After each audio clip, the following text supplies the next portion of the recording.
नमस्कार दोस्तों, आप सभी का स्वागत है हमारे YouTube चैनल मान्या लाल किताब रेमेडीज में। आज मैं आपके साथ बात करने जा रहा हूँ मीन राशि के बारे में। और आज का मुख्य टॉपिक होगा देवगुरु बृहस्पति का वक्री अवस्था में आना।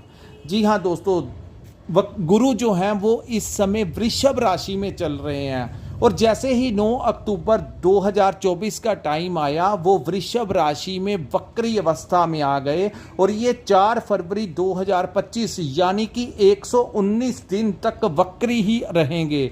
और इसका क्या प्रभाव जो है वो मीन राशि के जातकों के ऊपर रहेगा, आज मैं आपके लिए बहुत इंपॉर्टेंट वीडियो लेकर आया हूं, क्योंकि ये वीडियो आपके लिए ज़्यादा खास होने वाली है, क्योंकि आप ही की राशि के स्वामी जो हैं वो वक्री अवस्था में आ गए हैं।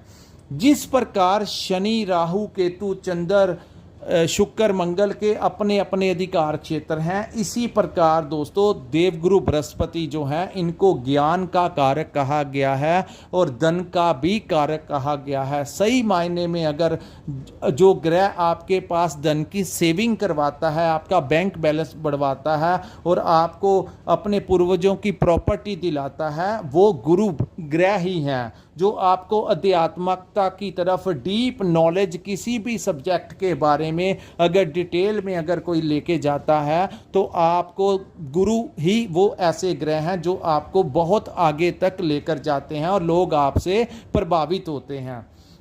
आइए आज मैं आपको बताता हूं कि गुरु का वक्री होना आपकी राशि के लिए, आपकी लाइफ के लिए वो कैसा रहेगा। दोस्तों सामने जो मैंने चार्ट बनाया है, जो कुंडली बनाई है, ये मीन राशि की कुंडली है। लेकिन अगर आपका लगन भी मीन है तो ये वीडियो आपके लिए बहुत इंपॉर्टेंट होने वाली है। लेकिन अगर आपका लगन कुछ और है तो आप हमारी दूसरी वीडियो भी देखिए। अगर आपका लगन मेष है, वृश्चिक है, तुला है, कोई भी आपका लगन है तो आप उससे रिलेटेड जो हम वीडियो है हमारी वो भी आप देखिए। लेकिन चंद्र राशि के अनुसार भी प्रभाव बहुत ज़्यादा इसका होगा, इसीलिए हम आपको बता रहे हैं कि ये जो वीडियो है आपके लिए बहुत इंपॉर्टेंट होने वाली है।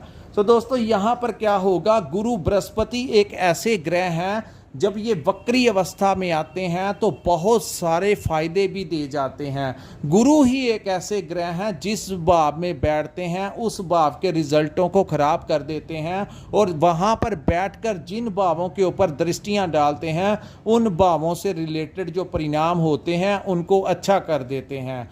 सो दोस्तों जैसे ही मई 2024 का टाइम आया, गुरु जो थे वो आपके 3rd हाउस में गोचर कर रहे थे। 3rd हाउस जो होता है हमारे भाइयों का भाव होता है, 3rd हाउस हमारे दोस्तों मित्रों का भाव होता है, हमारे साहस और पराक्रम का भाव होता है। सो मीन राशि वालों के ऊपर इस समय साढ़े सती का प्रथम चरण चल रहा है। इनके लगन भाव में इस समय राहु जो है वो विराजमान है, जिसकी वजह से कुछ लोगों को डबल माइंडेड, कुछ लोग अब डिसीजन जो है वो नहीं ले पा रहे और डबल माइंडेड हो जाते हैं। कुछ लोगों के कॉन्फिडेंस में भी कहीं ना कहीं कमी रहती है। तो उसका मेन रीज़न था कि राहु जो है वो आपके लगन भाव में बैठे हुए हैं। लेकिन दोस्तों अगर आपकी राशि के स्वामी का सहयोग आपको मिल जाए तो अन्य ग्रहों की अवस्था में वो आपके लिए कुछ ना कुछ बड़ा कर ही देते हैं।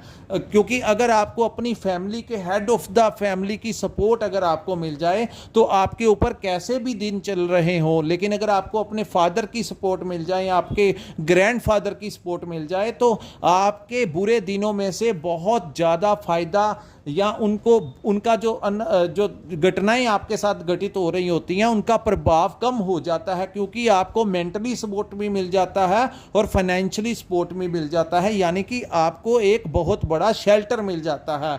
तो कहने का मतलब कि ये जो गुरु अब जहां पर बैठकर वक्री हुए हैं उन भावों से संबंधित तो आपको फायदा देंगे ही। इसके अलावा गुरु की 3 दृष्टियां होती हैं। आज मैं आपको उन भावों से रिलेटेड क्या क्या फायदे होंगे वो भी मैं आपको बताऊंगा और किन चीज़ों से आपने थोड़ा सा बचा के रखना है वो भी बताऊंगा। दोस्तों मई महीने से लेकर अब तक आपने देखा होगा कि आपके साहस और पराक्रम में कहीं ना कहीं कमी हो गई थी।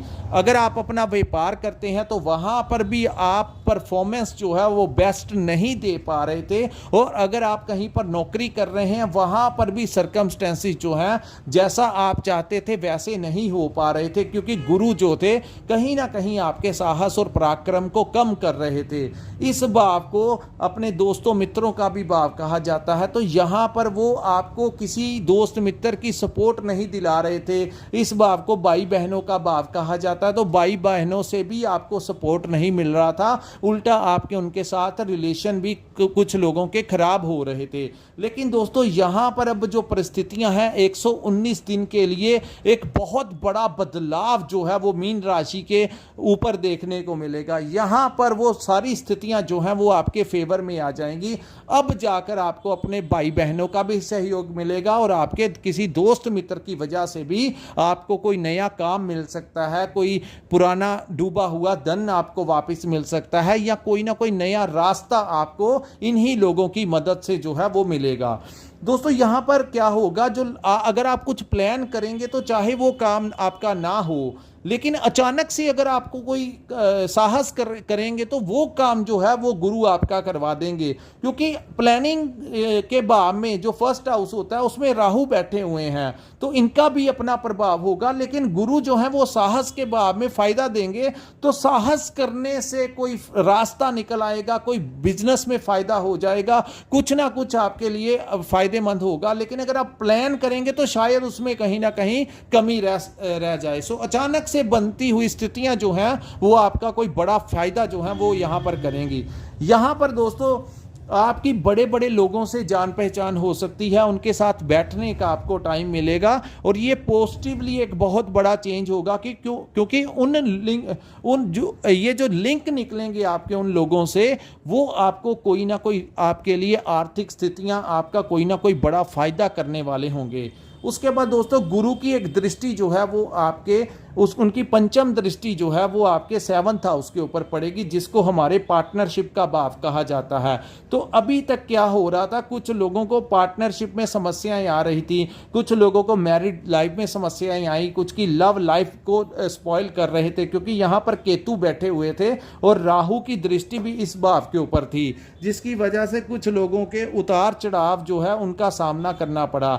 लेकिन दोस्तों अब क्या होगा, गुरु की वक्र दृष्टि यहाँ पर पड़ने से पार्टनरशिप में काम कर रहे लोगों को फायदा होगा। अगर आप हो सकता है कि कोई नया इंसान आपकी लाइफ में आ सकता है जो आपके साथ पार्टनरशिप की ऑफर आपको देगा, लेकिन अभी भी राहु की दृष्टि यहां पर पड़ेगी। हालांकि गुरु अपना प्रभाव देंगे क्योंकि आपकी राशि के स्वामी है, लेकिन राहु लगन में बैठे हुए हैं। सो दोस्तों अगर आप कोई पार्टनरशिप में काम करेंगे तो उसको आपने थोड़ा थोड़ा करके आगे बढ़ना है, यानी कि एकदम से पैसा नहीं लगा देना, थोड़ा थोड़ा इन्वेस्टमेंट करके आगे बढ़ना, ताकि इन दोनों का भी प्रभाव जो है वो ज़्यादा कोई नेगेटिव ना कर पाए। सो गुरु से अगर फ़ायदा लेना है तो धीरे धीरे करके अपने पार्टनरशिप में आगे बढ़ेंगे तो फ़ायदा आपको यहाँ पर होगा।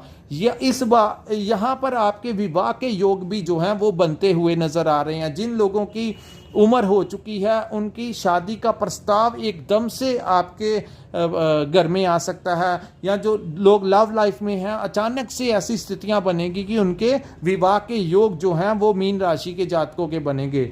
अब मैं बात करूंगा जिन लोगों की मैरिड लाइफ में डिस्टर्बेंस आ रही थी वो भी अब जो है वो ठीक हो जाएगी, और पार्टनर के साथ अपने लव पार्टनर या मैरिज पार्टनर के साथ अगर आप कोई व्यापार करते हैं, कोई बिजनेस करते हैं, तो उसमें आपको अच्छा खासा सपोर्ट जो है वो अच्छा खासा फायदा जो है वो होता हुआ दिखाई दे रहा है। उसके बाद दोस्तों गुरु की जो दूसरी दृष्टि है जो कि 7th दृष्टि है वो आपके भाग्य भाव के ऊपर पड़ेगी। तो अभी तक भाग्य का साथ जो था वो पूर्ण रूप से आपको नहीं मिल रहा था। आप कोई काम करते थे तो कुछ ना कुछ लोगों को रुकावटें जो थी वो मिलती हुई दिखाई दे रही थी, काम नहीं हो पा रहे थे। कुछ लोगों के पिता का स्वास्थ्य भी खराब हो रहा था, उनके साथ भी कुछ लोगों का मन मुटाव हुआ, उनकी हेल्थ के ऊपर कुछ लोगों को पैसा भी स्पेंड करना पड़ा, और कुछ ना कुछ दिक्कत जो थी वहां से आ रही थी। लेकिन अब जो 7th दृष्टि जो पड़ेगी इस भाव के ऊपर, तो भाग्य का आपको यहाँ पर साथ मिलता हुआ नजर आएगा।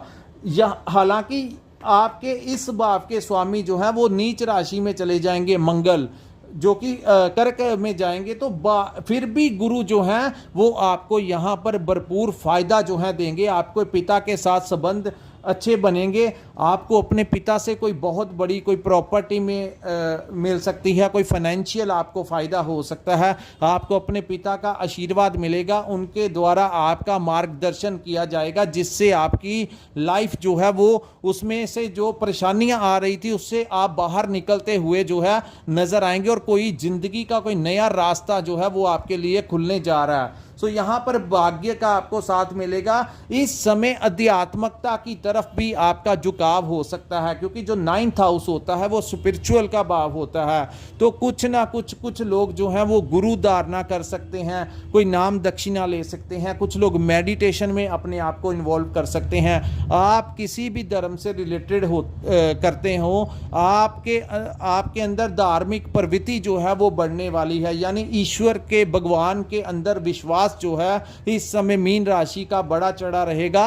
और आपका जो डेली रूटीन में आप जो है वहां पर जाएंगे और प्रार्थनाएं जो हैं वो आप करेंगे और धार्मिक कार्यक्रम में अपने आप को इन्वॉल्व कर पाएंगे। इस समय आपके घर में कोई मांगलिक कार्य का आयोजन भी हो सकता है, कोई हवन हो सकता है, कोई शुभ कार्य जो है वो आपका इस समय होता हुआ दिखाई दे रहा है। तीसरा दोस्तों, गुरु की एक दृष्टि जो है वो आपके लाभ भाव में पड़ेगी। इस भाव को मल्टीपल सोर्सेस ऑफ इनकम का कहा जाता है, लेकिन ये जो दृष्टि होगी यहाँ पर ये दृष्टि खराब हो जाएगी। ये लाभ का भाव है दोस्तों, लेकिन यहाँ पर मंगल की भी उच्च की दृष्टि जो है वो रहेगी। सो ये चीज़ें बैलेंस हो जाएंगी। यहाँ पर क्या फ़ायदा लेना है आपको मैं बताता हूँ। आप जो लंबे समय से कार्य कर रहे हैं उसी में आपने आगे बढ़ना है, तभी आपको फायदा होगा।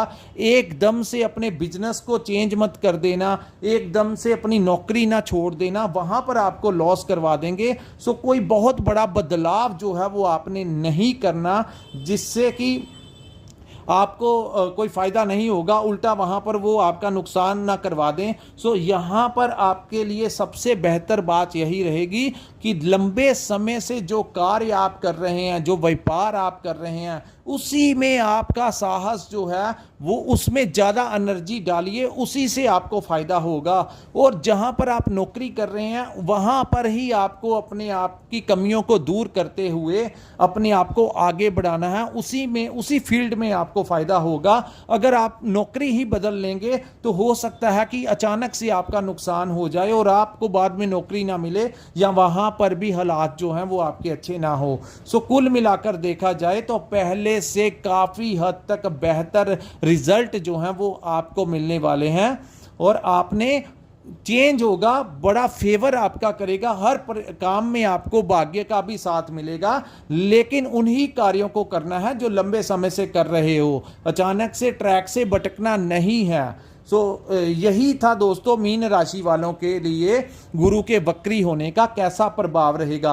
अगर आपको हमारा ये वीडियो अच्छा लगा हो तो कृपया इस वीडियो को लाइक कीजिए, हमारे चैनल को सब्सक्राइब जरूर कीजिए। दोस्तों हम बड़ी मेहनत करके आपके लिए इन्फॉर्मेशन अपलोड करते हैं, तो कम से कम आप हमारी वीडियो को लाइक किया कीजिए, हमारे चैनल को जो नए लोग हैं वो हमारे चैनल को सब्सक्राइब कर लें, ताकि जैसे ही हम मीन राशि वालों के लिए नई से नई अपडेट डालें आप तक वो जो है इजीली पहुंच जाए। अगर आपके घर परिवार में किसी दोस्त मित्र की मीन राशि है तो आप इस वीडियो को उनके साथ शेयर भी कर सकते हैं, ताकि जिन लोगों को कुछ समस्याएं आ रही थी उनको थोड़ा सा पता लग जाए कि हालात जो हैं वो काफ़ी हद तक एकदम से ही चेंज हो जाएंगे और आपका फेवर करने लगेंगे। दोस्तों जिन लोगों ने अपनी जन्म कुंडली का विश्लेषण करवाना होगा, अगर आपके पास अपना डेट ऑफ बर्थ और टाइम है, अगर आप चाहते हैं देखना कि आपका करियर कैसा रहेगा, आपका पारिवारिक लाइफ कैसी रहेगी, आने वाला भविष्य कैसा रहेगा, इस समय आपके लिए कौन से काम करने चाहिए, किन चीज़ों से अपने आप को बचाना चाहिए, आपकी कुंडली व्यापार के लिए बनी है या नौकरी के लिए बनी है, तो आपके ऊपर कौन से ग्रह की महादशा और अंतरदशा चल रही है, तो इन सभी चीज़ों के बारे में अगर आप जानना चाहते हैं तो स्क्रीन के ऊपर जो नंबर दिया है वहाँ पर आप हमारे से संपर्क करिए। ईश्वर ने जो भी हमें ज्ञान दिया है हम आपका राइट जो मार्गदर्शन कर सकते हैं वो करेंगे। इसी के साथ इस वीडियो को मैं विराम लगाता हूँ। नमस्कार, जय माता दी।